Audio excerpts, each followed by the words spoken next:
Hello and welcome to the channel. My name's Danny. Before we get into today's video, I just wanted to take this moment to offer up a disclaimer to you, the viewer, that today's topics involve very difficult things such as addiction, alcoholism, death, depression, and other mental health things. So just be fair warned, if those types of things are not something you're interested in hearing about, learning about, or talking about, please click off this video.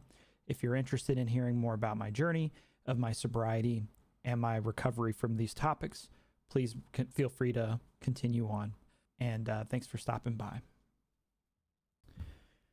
Hello and welcome. But I want to just say, if you're coming in, welcome. For those of you that do not know me, my name is Danny. For those of you that have been around for a while, know who I am, know some of the things we're going to talk about today. You may know me as Dan, Redbeard, Jedi Knight, Captain Redbeard, whatever. But we go by Danny now, or I do. And there's a couple reasons for that, and I further have explored some of that, but we'll talk about that later. But today, you guys watching this is a big day for me personally, and I wanted to share it with you guys. I wanted to celebrate it with you guys because over the years there have been a lot of you that have watched me because you enjoy my content, kept up with me because you enjoy me as a person, kept up with me maybe because of the train wreck that's never ending. I respect each of those answers. The people that have trolled me or tried to troll me over the years or whatever, it just kind of comes to the territory of being on the internet, and especially when you make yourself vulnerable. But today I want to take some time and acknowledge that a year ago, on July 2nd of 2025, I put the bottle down. I quit drinking. I decided I was done. I wanted to get my life back on track, and I want to be healthier. I want to be happier. I want to feel something within myself that I've been devoid of for a very long time. And I didn't know what that was that I was feeling devoid of, but there was definitely a void. A lot of it started because some of you may know my dad passed away in December. He had what was called a grade 3 when he was diagnosed, a grade 3 glioblastoma. And not to spend too much time going back over that. There's already another video called I Owe You All an Explanation. We dive into his cancer, his tumor, what was going on around that time and what was going to happen and all of that stuff. So I don't want to spend a lot of time reflecting on that. But when my dad was diagnosed, we were going through a lot of the family trauma stuff and a lot of the emotional back and forth and the emotional roller coaster of dealing with certain things. It brought a lot of stuff to the surface within me, a lot of unresolved things and a lot of pain points and pressure points from my life, things that I still carry, but things that I'm learning how to regulate. I spent a lot of time pushing those things down, a lot of time running from those things, a lot of time having fun. And I put it in quotes because it was never really fun at the end of the day. It was causing more damage to myself and those around me than it was helping myself and those around me. So I think that's important to acknowledge. But I remember the day that I drank last. And I do want to take a moment and I want to share this rock bottom moment with you all. And I want to preface it by saying, if you're at a rock bottom, if you are at a point in your life where you are struggling with addiction, with drinking, with whatever it is, you don't have to be alone. You don't have to do it alone. Reach out for help. ask somebody for help, for guidance, reach out for a professional. If you don't know how to, Google is a great starting point of how to get in contact with a therapist or a recovery clinic or whatever it is that you need to meet your needs. So I want to start the video out by saying that. But here's the thing about getting help is you have to put the work in, and you have to be willing to deal with the hard stuff. And you can only do that when you're truly ready. The last day that I drank, a year ago today, as of this video that you guys are watching, which I guess technically a year ago as of recording this, would actually be when I had my last drink. Would have been technically the night of July 1st going into the 2nd. But a year ago, I was on my way to the bowling alley, and my dad, we were well into his cancer battle. And, you know, with what he had, you know, if you don't know anything about glioblastomas, it's a tumor in the brain. And when you have something like that in your brain, your skull is a confined, unexpandable space. It creates a pressure, which can lead to seizures and things like that. And I remember my dad had a seizure the Friday before, and he went to the hospital. And my family had told me, hey, he's fine, he's stable. You don't have to come. We're here with him in the hospital. So, and I truly know what they were trying to do. They were trying to be comforting and offer, you know, support. And, you know, I live 4 hours away from him where he was, and he didn't want to move to Nashville. Especially with everything going on, and I don't blame him. So we talked, you know, he called me, it was a Tuesday, and he called me and he said, you know, hey son, you know, I don't know if you knew or whatever. So I let him tell me, you know, I always let him talk and tell me everything that he needed to say first. And he said that, you know, he had a seizure and was in the hospital and, you know, whatever. And so we got to talking, and I told him, hey, I'm aware. But I was informed you were stable, you were sleeping a lot, and I didn't want to come wake you up. You need rest. So, you know, I just got updates that you were okay. I kind of just would check in daily or every other day. How's dad? And I'd get updates. And when he talked to me, he got pretty emotional on the phone. And he was telling me about the experience, and he said that he had 3 seizures on the way to the hospital, one at home, and they resuscitated him and got him like stable, but he didn't want to go, and they had to coerce him to get on to the ambulance to go to the hospital because he just wasn't there. He wasn't sound of mind, and he had 2 more on the way to the hospital, and those he told me that they told him like he was clinically dead at one point. I remember he told me that I'm scared. And I said, "Why? I would be concerned if you weren't scared. You're allowed to be scared. This is a normal response." And he said, "No, I'm scared."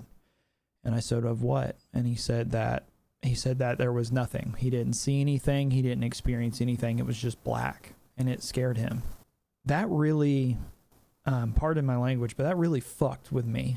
As I think it would anybody if your parent is telling you that. And I remember I went into the bowling alley and I just drank and bowled, which sounds like the lamest fucking way to drink, but it started fine and stuff, and then I don't even, without getting into the details, I somehow got home. And when I woke up, I got sick, did the whole typical thing, and I recognized my cycle was starting again with alcohol. And that was the day I decided I'm done. I can't do this anymore. I'm not going to do this anymore. I have to be there for my dad. If I go down this path, I'm abandoning him. Emotionally and mentally, I'm abandoning him. And I can't do that. Even with all of our history with our relationship, I can't abandon somebody in that state. that's when I decided I'm done. And that was a year ago today, as of you guys watching this video. So why am I sharing that? Because that's extremely personal and very vulnerable stuff to share. I'm sharing that because, and maybe I talked about it in a previous thing, I don't remember. I'm sharing that because we all have to hit a point in our life where we're done. We're done.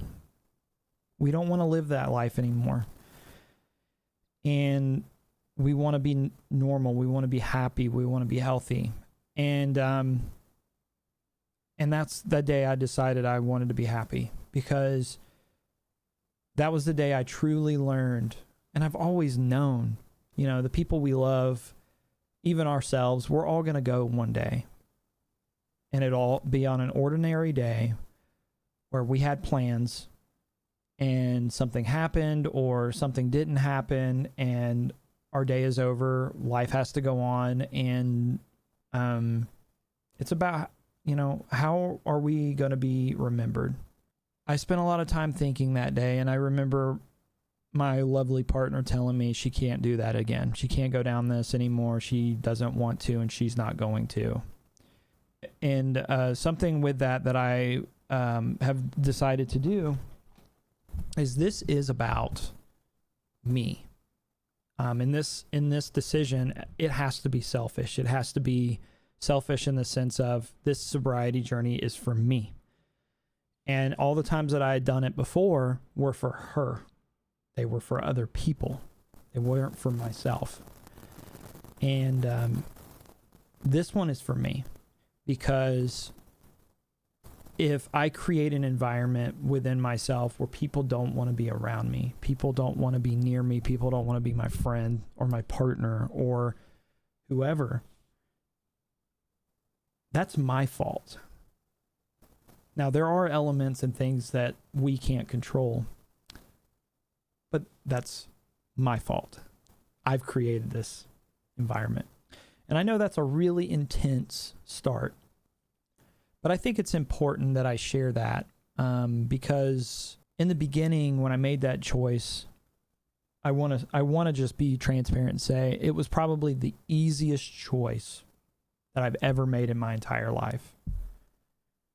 And, you know, a lot of people, when it comes to talking about sobriety, drugs, alcohol, whatever, typically it's very easy in the beginning because you're like, I'm done. I'm getting over this, whatever.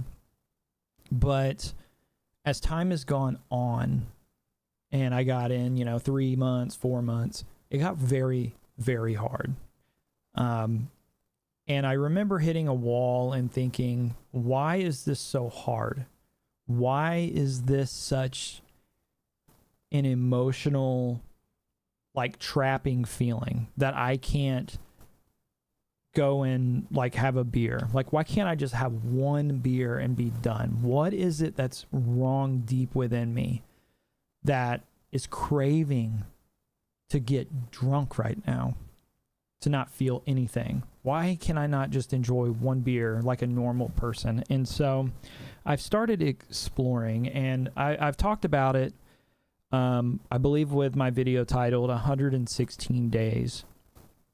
But that video talks about, I believe, I'm doing better and stuff. I don't remember everything that I talked about in it, but I do remember saying that I was journaling.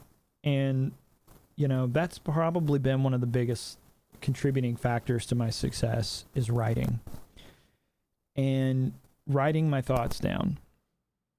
And when I first started doing it, I had no idea how to even begin. Because it's a weird feeling. You're sitting there, you have all these thoughts, and you're putting them down on paper. Obviously, nobody's going to read them except you. But I think that's the point, right? You have these thoughts, you have these feelings, and some of them, they sound coherent and thought out in your mind, and then you read them back, and you're like, that is the most insane shit that I've ever fucking put down on paper. And I think that's where writing and journaling is really important, because you have these feelings about how you feel alone, how you feel like you're unlovable, you're unworthy of success, or you're unworthy of being loved by those around you. And And that's a lot of what I struggle with, is not feeling good enough, not feeling capable of being viewed higher in somebody's mind. And I look for flaws in people to justify a reason to distance myself so I avoid any level of hurt.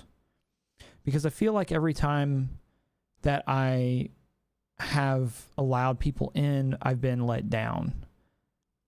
But in reality, whenever I'm honest with myself, the failed relationships that I've had with people, it's my fault. And that's because I was used to an environment of being let down by the people that should have never let me down.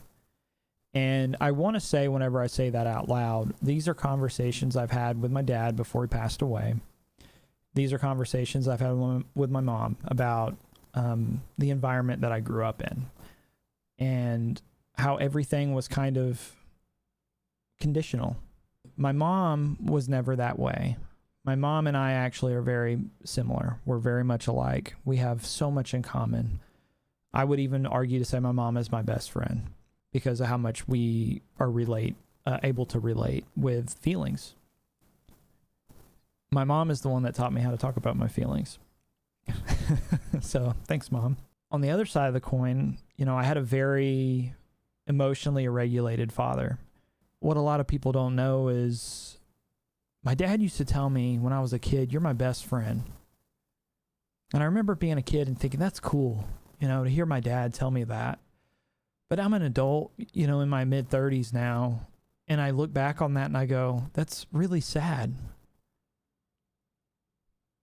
My dad didn't have any people that he considered his friend, which is weird because my dad knew so many people. And it always made me wonder, okay, how do you not have any friends, dog? You have people all over the country that know you by your first name. They're in your cell phone. My dad did traveling sales, and he sold hunting products, which when I say that out loud, I'm sure some of you are going, hunting and outdoor products. But my dad had his own company. Whenever I was a kid, he was in construction. And when I was probably in 7th or 8th grade, we were hunting together. And by the way, for those that don't know, I actually really enjoy the outdoors. I enjoy hiking and I like fishing, and I haven't been fishing in years. It's something that's on my bucket list to get back into, and hunting as well. Not even for the sport of, getting a deer or whatever. Some of my best memories with my dad are being in the tree stand, talking about life, talking about traveling, hunting, and exploring some of these properties that we went hunting on and stuff. And that was always a different version of my dad that I wanted all the time. And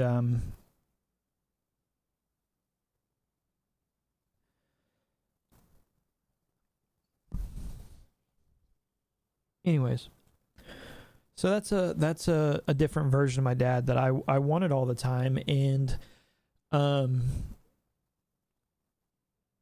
he was surrounded by people that really did love him, but he could never see it. And as time went on through this journey, at first my thought was, I don't want to be like him. I don't want to be alone. But then as I've been going on with getting sober, and I'm being honest with myself about some of the people that have shed themselves of me, I'm surrounded by people that love me. Why don't I feel worthy of this? And so through my writing and I've started therapy, before, actually last year I had started before my dad. I knew he was sick, but as obviously, things happen with him and stuff, I've been exploring more of some of this. And why is it hard to look at ourselves, and why is it hard to put this bottle down? And why is it even though the first 3 months were easy, like every day, get up, boom, routine, go to work, have my coffee, or my, White Monster or my Ghost Energy or my Dubby or, whatever, and not think about alcohol all day long. And then I get home, I get alone, and then it's starting to, here comes those feelings, here comes those thoughts, here come the desire to run from them. I've come to realize in this last year, it has been hard to lean into the sobriety and embrace the unknown of the future, because before we can do that, we have to look back at ourselves. We have to look in the mirror, and we have to be honest with ourselves of the people around us that damaged us, but then also how we've damaged ourselves by running so much and diving into these, we can call them medicine, call them whatever, self-medication, whatever it is you want to call them. It doesn't really matter. At the end of the day, drugs and alcohol. Because it takes away that pain, even if it's just a few hours. A few hours is better than not at all, is what we convince ourselves. But then we're poisoning our body and we're poisoning our mind. And this is something my dad, I remember him very vividly trying to talk to me about. And I guess he did talk about it whenever I started getting sober. We talked about it one time, that alcohol is a poison. Alcohol puts blinders on us, and it makes it where, we become delusional of things around us. We become delusional of our own behaviors and how we're hurting people around us. And before we realize the damage we're doing, we can potentially lose everybody and end up alone before we realize. And that really hit hard, because I don't want to end up alone or not able to see the people around me that do love me. After that trip, I think I made that video. It was called like 116 days, or I owe you all an explanation, or it was one of those two. But I dove into talking about, a lot of things about my past, a lot of things about my content creation journey with Redbeard, and some of the antics that I would get into. But, something I want to dive into in this, I guess I'm just going to call it a journal entry, but I don't, because I don't really know, this isn't like a video, a typical YouTube video, where I'm promoting something or I'm talking about something or I'm whatever, trying to play a game and have fun. This is like a really for real talk, and it's a hard one because, one, I'm making myself very vulnerable, and two, there's just some people, they don't want to hear it. They don't want to hear it because it makes... One thing I've learned in therapy is I have two groups of people that I considered friends. One group of people I stumbled into over the course of the last 2 years in my real life, out in the real world, that I interact with all the time, and they have become some of the pivotal building blocks on my journey to understanding and learning what true love and acceptance that friends can offer. I have shared some of the most vulnerable, difficult conversations with some of these people, and never once has it ever been used against me or made me feel bad or responded to in a way that would make me step back and go, I'm fucked up. There's something wrong with me. And then I have another group of people that I considered my friends. And while I admit that when I started my other channel, Recluse Gaming, I put a wedge between myself and them. The wedge was so I could work on my shit myself as well as my content, because I realized that these people that I really genuinely considered my friends,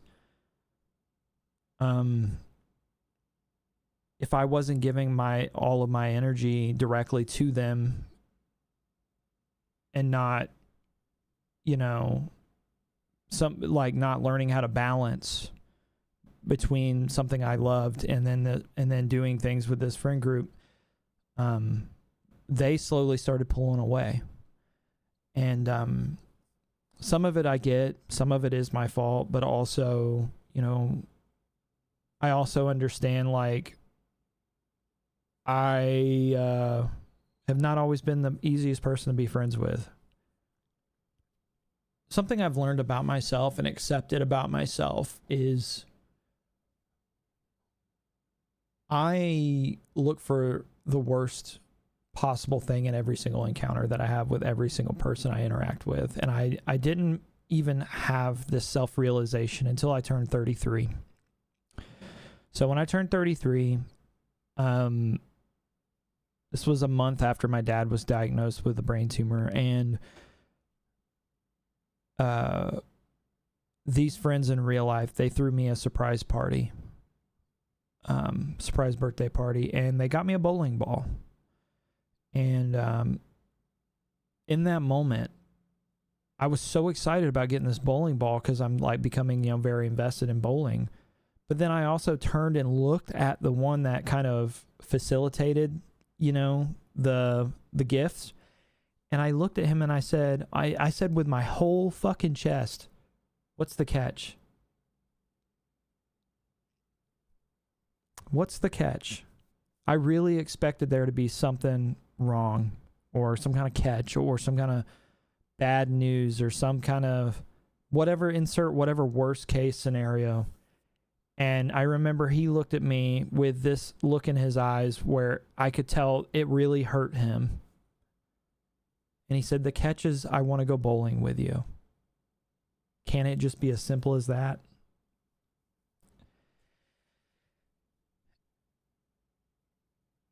And it made me realize for so long in my personal life, in my online presence, in my professional world, I learned to operate under the assumption that there's always a catch in relationships. Now, fast forward, something my therapist said the other week, and something that I talked to that a colleague said to me that is true. You are only as good as the people you surround yourself with. And if I'm being really honest, and I look back on the people I've surrounded myself with over the decade plus of streaming and 34 years of my life,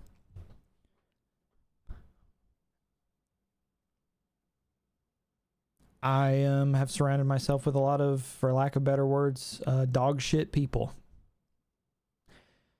Bad friends, people that weren't, you know, just not great people. People that love to watch the train wreck and never look away, but the second I started getting it back on the track, see ya. And so we have to surround ourselves with people that love themselves. Because if something that I'm coming to learn is, if you cannot learn to love yourself, you cannot love those that matter to you the most, to the full extent that they deserve to be loved. And I guess I'm sharing all this today because it's so much more than saying no. I don't want a shot of Jameson. I don't want a shot of Tin Cup, or I don't want a beer. It's so much more than that. It's so much more than that. Getting sober is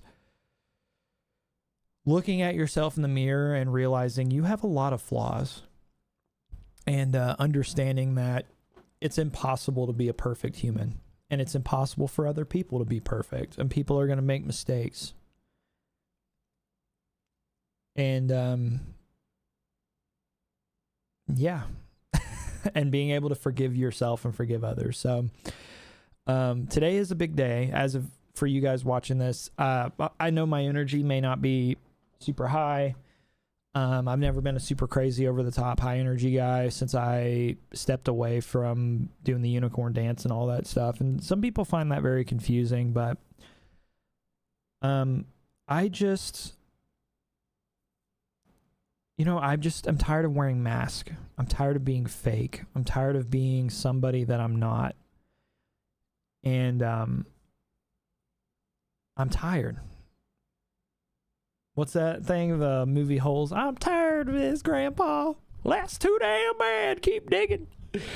Oh, it's such a great quote. But there's some truth to that, in life. In life, we become very tired, and society tells us, well, that's too damn bad. Keep digging. You got to keep going. You can't stop. But at a certain point, you run out of gas. You got to stop. You have to readjust. You have to make changes in your life. And this last year has been insane. If you have somebody in your life, or you yourself,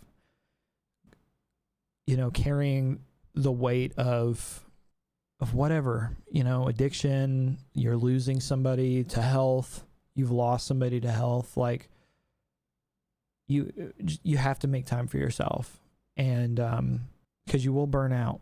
That's what I've learned this year in getting sober, is making time for myself, making time to feel my feelings. I used to put myself through the ringer with my streaming, where I just full force, man. Anybody that was here back in the late 2010s watching my streams, I mean, dude, we used to have some of the most unhinged, crazy live streams. And what some people may not realize, a lot of it was fueled by alcohol. I wasn't really sure if I was going to share it, but it's like something I realized the other day is I remember the day I officially deemed myself, I was officially an alcoholic. And that was in 2018, I think. Early 2018 or very late 2017. But I remember I was at work, and I worked at T-Mobile, and I was under a lot of stress in my life, in my personal life. Streaming wise, it was doing really good, man. People were starting to watch, and I was pretty much getting to play whatever I wanted, and I was having so much fun. And then life was so intense with my personal life, and I was already drinking a lot in general, but I wouldn't have said I was an alcoholic. I didn't feel like I don't feel like before this moment I was deemed in my mind an alcoholic as somebody that was reliant on this to medicate myself. But I remember it was late 2017. I was at work, and something happened with my family. Personal matters, won't really share much, but something happened, and it kind of became a pivoted thing where it was my issue to somehow fix, even though it wasn't. It wasn't my issue to fix. I realized, looking back on my childhood and stuff, I was kind of the emotional regulator, the family therapist. And, people have told me over the years with streaming stuff, it's like, you're just such a good listener. I can just talk to you about anything, and you give such good input and stuff. And it's like, I've just realized through my sobriety journey of I was literally given that role as a child. Imagine being 10 and your parents are, in this huge fight, and your dad rages out on your mom and storms out and tells you, come on, we're going to town. And he's just venting to you about all these marital problems. And then you're sitting there, and if you don't respond the right way, you get yelled at. I've had to do that, be in survival mode my entire life. And, no fucking wonder I'm easy to talk to. No fucking wonder I know what to say. No fucking wonder you can walk away from me feeling better. And, people will go, oh, that's a good trait to have, that you care about people. Yeah, but at what cost? My fucking mental health and making me feel like I'm fucking insane. And I have to fix everybody in the world's problems but my own. And that was my life for a really long time. And then once I've been honest with myself, and I look at myself and I go, dude, look at all these things that I have wrong with me. Look at all these people that I've pushed away. Look at all these people that I honestly are good people, and I feel like they're fucking emotional vampires. and suck the fucking life out of me. And it's because I never learned how to establish a healthy boundary with people. I failed myself by never learning how to do that. I don't blame my dad for that. I don't blame anybody else for that. I blame myself for, as a young adult, I never took the time to get help to learn how to do that. Because at a certain point, up to a certain point, we are products of our environment. But after a certain point, it's your fault. It's your fault. You have to look in the mirror and go, I have to wake up today or tomorrow or whenever, and I have to make a fucking change. I can't keep doing this. Here we are. I'm making a fucking change. And if that makes you not like me, guess what? That means that's your fucking problem at that point. If you don't want to see me do better, that's your fucking problem, which is a huge reflection of your problems. And so that day that somehow became my problem to fix, I fixed it or whatever, but I was so broken on the inside and so full of pain that something changed inside of me. I would just drink and focus on my stream and try to have fun, and then it became an emotional dumping ground, with my friend dying and stuff, my childhood best friend dying. There's like so many moments that I'm like, I never learned how to regulate my emotions. When it's so deep to the point it's controlling your life, it's unhealthy. It's so unhealthy.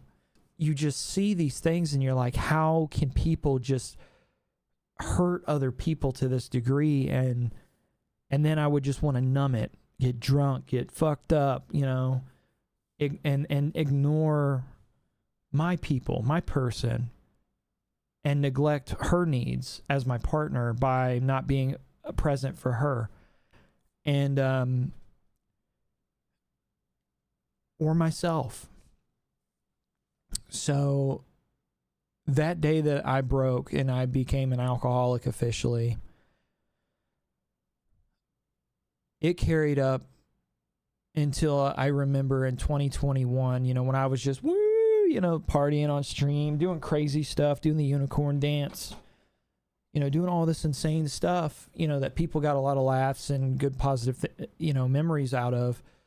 One of the flaws of that, though, is I remember in 21, I was streaming a game, and I remember having such a presence in an audience, and having people engage with what I'm doing and talking about the game and talking about this and that and life. But I remember I was streaming and I was just quiet. I was just, for lack of better words, I was just like, and playing the game and like nothing else. And I remember somebody with Elevate, when I was on Elevate, was like, are you okay? Like, you seem like something's wrong. And I was just like, oh, I'm fine. I'm just tired. And next thing you know, a month has passed and every stream is like that.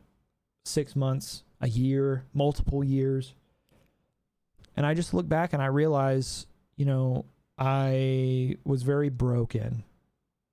But I didn't know how to talk about it and I didn't recognize it. I was just fueling it with more alcohol. So this last year has been huge in terms of learning and uncovering a lot of things. And I know a lot of this sounds really sad, but this is stuff that I've been working through, talking about. Like I said, writing about in my journals and stuff. And I'm getting back in this like things that I'm more passionate about. I've been painting again. I did my first painting for the first time in 10 years last month. I finished it, and I love abstract art.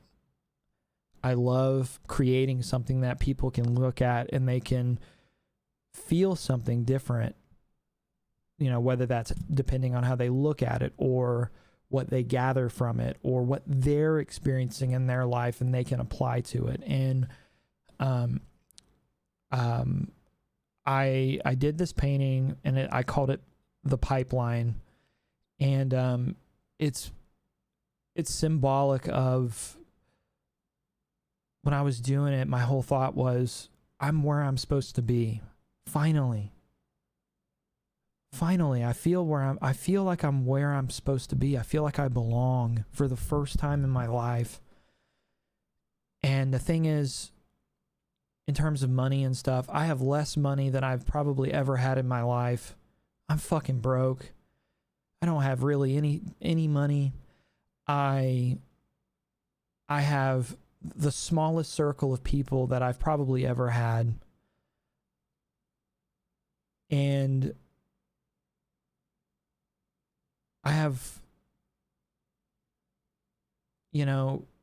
insert all these bad things.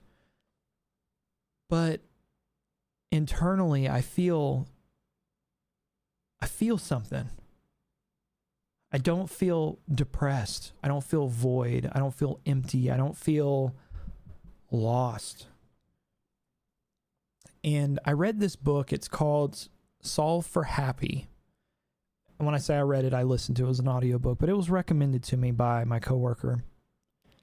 And it's this guy that wrote it. He used to work for Google. He may still work for Google. I don't remember. It doesn't fucking matter. But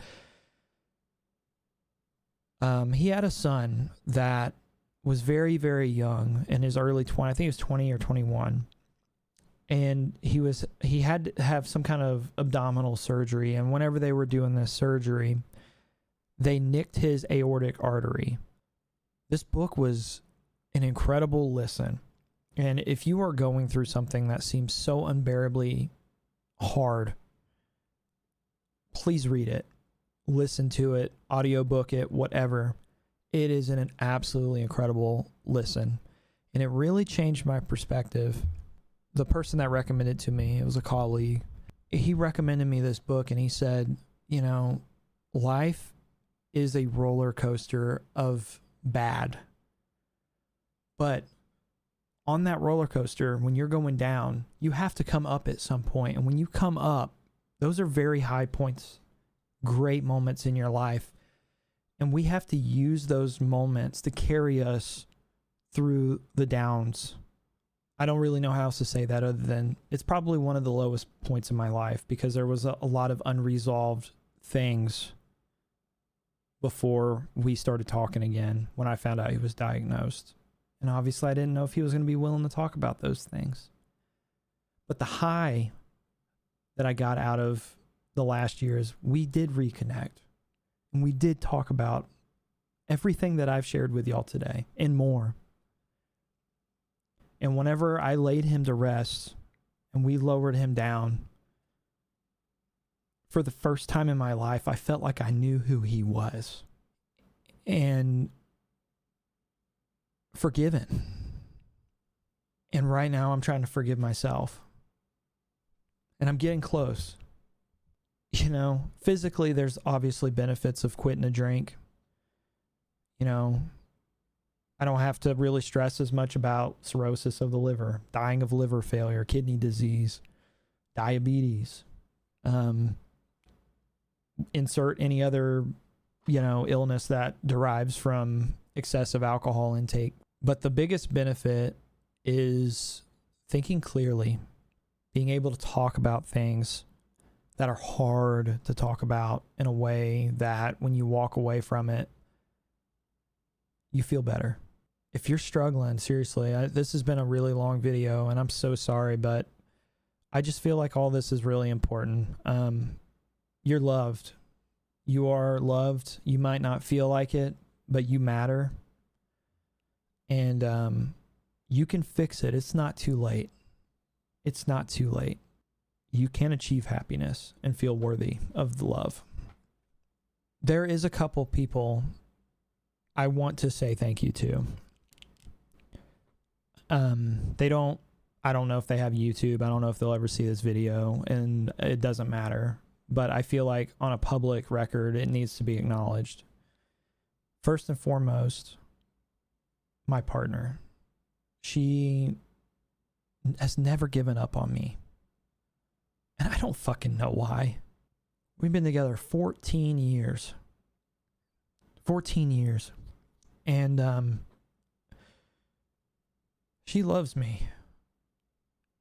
And has never veered from that Even on the hard days, she has woken up and chose to love me and who I am, even with my flaws, even whenever I couldn't see it. So first and foremost, Kayla, thank you. Second, two of my friends that go all the way back to college, Logan and Gracie. You guys do not know what y'all have done for me over the years. Maybe you do. But you guys, some of the best friends that you could possibly ask for. Sit and listen to you talk, even on the hard days. Sit and talk to you even when they're going through a hard day, and relate to you by sharing their experiences with you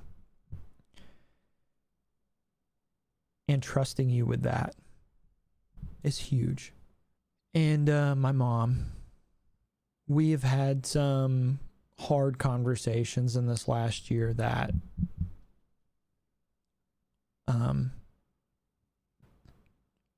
were beneficial to both of us. And she knows what I mean when I say, Mom, you can do it. You're the strongest woman I know. I love you. John Beard, Joel, Ryan, Kendall, Ellie, Adam, James, and Jesse. Man, we've had some late night. We spend a lot of time playing games. We're the Souls boys. Those two guys. Two involved, loving dads who will just make me sit and wait for them to get back from caring for their children and being involved. Keep being amazing, you two. All of you guys have no idea the level of just love that I feel from you guys every single day. Even whenever that little part of my brain that doesn't want to accept it is sitting there telling me all these negative things, I know it's not true. I know you guys love me. I know you guys support me. You guys do the little things that friends do whenever they care about somebody. And it's never gone unnoticed. So thank you. And then lastly, I want to say to every single person that has ever watched any of my videos, any of my streams, even the hard nights, that are still checking in on me, still watching my streams, still subscribed, still sending me text messages. You know, the ones that last summer sat in Discord calls or even phone calls. Some of you I talked to on the phone about a lot of heavy shit. And you all know who you are. I don't have to say your names or what those things are. I cannot begin to say how much it means to me, and y'all's ability to stay around me and surround me with love and unconditional love at that. It's huge. So thank you all so much for showing me it's possible. It's a thing that exists. And, well, here's to a year of sobriety, and here's to another year, and a year after that, and a year after that, and a year after that. But remember, I want to again credit this to my grandfather, my mom's dad. It's not doing it a year at a time, a month, weeks, or even a day at a time. It's about the steps that we take along the way. That's how we do it. That's how we get there. And I want to formally congratulate him on 54 years of sobriety as of February. We got this, Granddad. So I love you guys. Thank you for just listening to my, whatever you want to call this, journal entry, ramble, whatever. If you made it this far, thank you. I hope you enjoyed the ride. I I will quickly address some things because, as y'all know, with everything I'm sharing, I'm very busy with things, with life, with working on myself. And you guys may have noticed with Recluse Gaming, I don't stream as much as I used to. I stream 2, maybe 3 times a week. They're anywhere from 2 to 4 hours, and then I'm like exhausted and I go to bed. So I want to say, I have been focusing on things that bring me joy, things that make me happy, which I say it out loud, and to me, it sounds so selfish, and it sounds like I don't appreciate my history with Redbeard. But I feel like I've grown beyond what Redbeard could ever be. Redbeard, and some people may hear that and they go, well, I was subbed to you for 48 months, or I was subscribed to you for 5 years straight and I never canceled it. I had a tier 3 sub. Or understand something. I'm so thankful for that level of support, first off. 2, I'm still making content. That, if you ask me, it's better quality, it's more engaging, it is more positive, and it is more interactive than I ever have been, without all the extra fluff and alcohol and all the other shit. We have very real conversations on stream. We also just have fun. I mean, I had somebody reach out to me and told me for the first time in years, it just looks like I'm having fun. And that, to me, that's why the fuck am I doing this if I'm not having fun? Why am I streaming? Why am I wasting my life, hours of my life? And I do owe the people that watch it a level of entertainment. And if I'm not feeling passionate about what I was doing, why continue that cycle? Guys, it's okay to evolve. It's okay. And we can apply this to everything that we've been talking about. It's okay to grow. It's okay to evolve. It's okay to look at your former self or your former things and go, hey, this was good for the time. It's time to move forwards. It's time to explore something new. It's time to do something new. And I mean, it's not like I was doing anything groundbreaking with this channel. I don't even have 500 subscribers.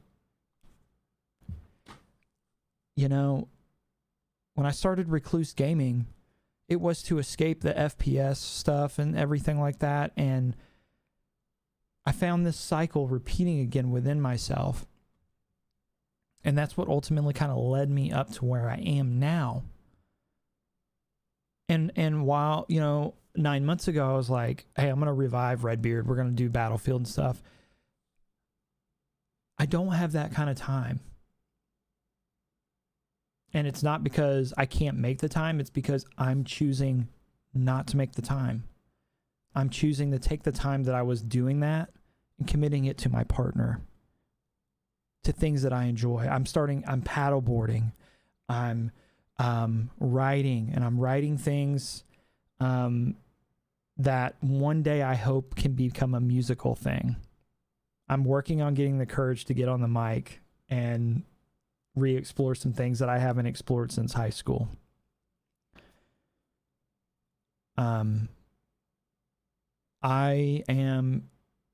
just exploring so much more stuff. I'm traveling more. When I say traveling, like I'm going hiking. I'm spending more time in nature. My fiance, she got me a paddleboard for my birthday, and we're going on little mini adventures with the paddleboard. And we're doing all these fun, positive things. And I love you guys so much. But maybe this is an opportunity for all of us to spend more time with ourselves, giving ourselves the love that we are worthy of. It doesn't have to always be spent in front of the fucking screen. It doesn't have to be always spent in front of the screen. And that's not me taking away and saying we didn't have great memories and great times. We did. we I you know, I talked a lot about a lot of sad shit today.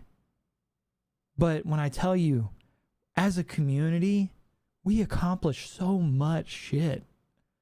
It was just shrouded over with alcohol and addiction and sadness and stuff that I could never appreciate it in the moment for what it truly was.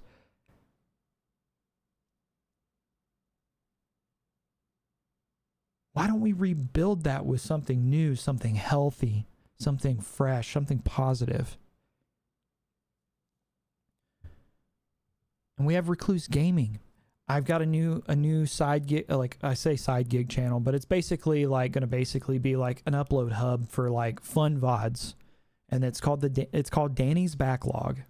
And it's basically whenever I stream or record on my own time games that are in my Steam library. And for anybody that has ever seen my Steam library, I literally have hundreds of games in my Steam library that I've never played.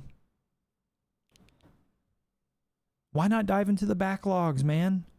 I'm working on a series right now that's Escape to the Backrooms. We streamed it last weekend for 6 fucking hours. And I wasn't even like set up to stream that long. I was only going to stream for like 3 or 4. And we had such a good time. That shit lasted, I was up until 4:30 in the morning. I haven't done that in forever with streaming. That's the kind of shit I want to do. That's the kind of passion I want to have again for this shit.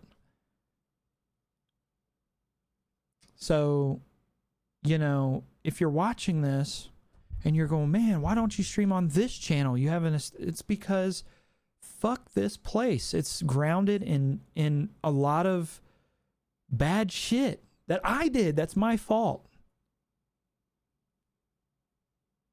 It's not the end of my content journey. It's just the end of this chapter. So this channel, you know, it's more of like a journal upload. This is what's going on kind of thing. And if that's just not something you guys want to see or don't care about, then I'm sorry. You know, it's just where we are, man. You know,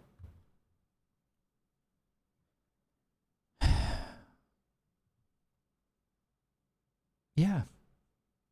I don't really have anything else to say about it. It's just, this is where we are. So, I love you guys. If you at all give a fuck about keeping up with my content, go subscribe to Recluse Gaming. Go follow that Twitch channel. That's where I stream. And, you know, I do sometimes play FPSs over there. When Battlefield's not blue screening my PC, I just have no luck with Battlefield, guys. That's another reason I've kind of given up on it. It's like, there's only so many times I can restart my stream in a night before I'm like, fuck this shit. You know what I'm saying? I'm sick of modern games. Half of them run like shit, or they get ran into the ground with microtransactions, season passes, and all that bull fucking shit. I'm just at a point, I just want to sit on my fucking 10-year-old game and relax and have fun. I'm tired of the fucking rat race and the bullshit of modern gaming. I'm sick of buying a game finally that everybody says they want to see, and I play it, and then everybody 2 weeks later is playing the next fucking thing. And it's like, I understand that's the process of life, but guess what? I don't have to fucking conform to that, and I'm not going to anymore. I spent hundreds, thousands, tens of thousands of dollars on buying the newest game, buying the most recent collector's edition, buying all the season pass bullshit, buying the newest skin. Why are we fucking wasting our money on this shit? Why are we not holding these developers accountable for, and who knows, maybe it's the publishers. I don't know. Make a real fucking game with depth that you can connect to all these people go, oh man, Call of Duty's not the same anymore. People don't get on the mic and do all this and that. And, you know, they ban you for this, they ban you for that. And it's like, We conditioned them to do that because we kept buying the newest, the newest season pass, the newest battle pass, the newest fucking, what is that stupid fucking thing on Black Cell or whatever? Like, what a waste of fucking money. $30 for a fucking skin for 9 months, and then the new one comes out, and you can't even take it over to the new Call of Duty. Like, what a stupid fucking way to manage your money. As somebody that wasted their money on all that shit, what a dumb fucking thing to spend my money on. And I'm done. I'm done doing that. So I just, when I get a wild hair to play Call of Duty or something, I just wait for it to go on sale. I buy it. I bought Black Ops 7 on half off sale. I won't lie. The one stupid skin that's got me considering spending $30 unnecessarily is the Nicolas Cage one. That's fucking sick. Okay. One, Nicolas Cage is amazing. I'm just done like conforming to that shit. And maybe that makes me sound insane, crazy. Maybe it makes me sound of mind, sober.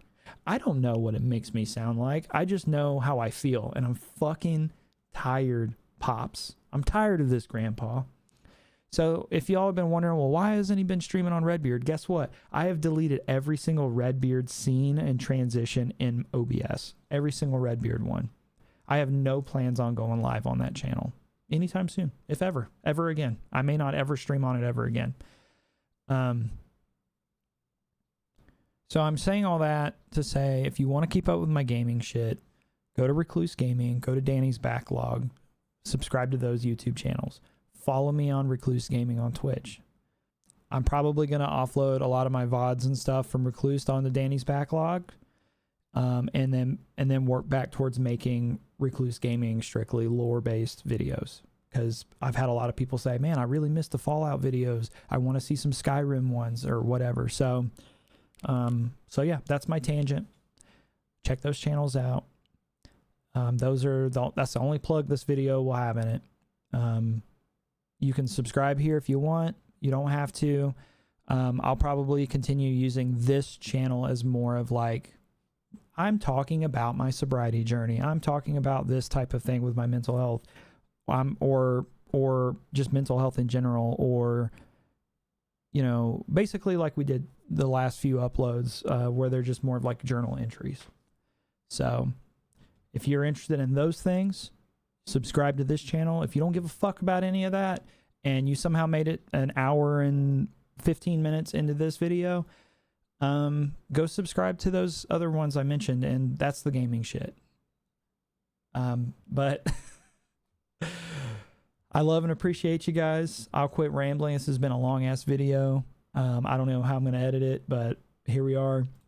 You guys have a great rest of your Thursday as of watching this, and I'm going to have a great rest of my Wednesday. I'm feeling a little bit better. I stayed home not feeling great from work today, so I decided to use an hour and 20 minutes of my time to record some thoughts. But I love you guys. I truly do. And thank you guys so much for all the support over the years. And have a great rest of your day.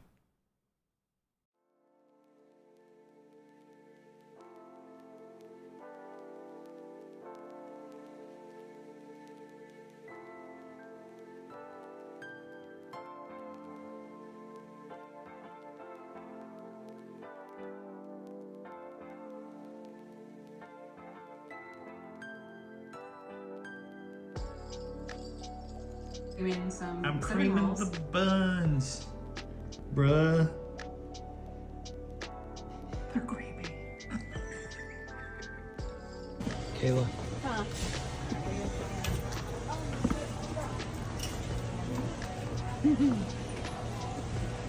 Are you laughing at me?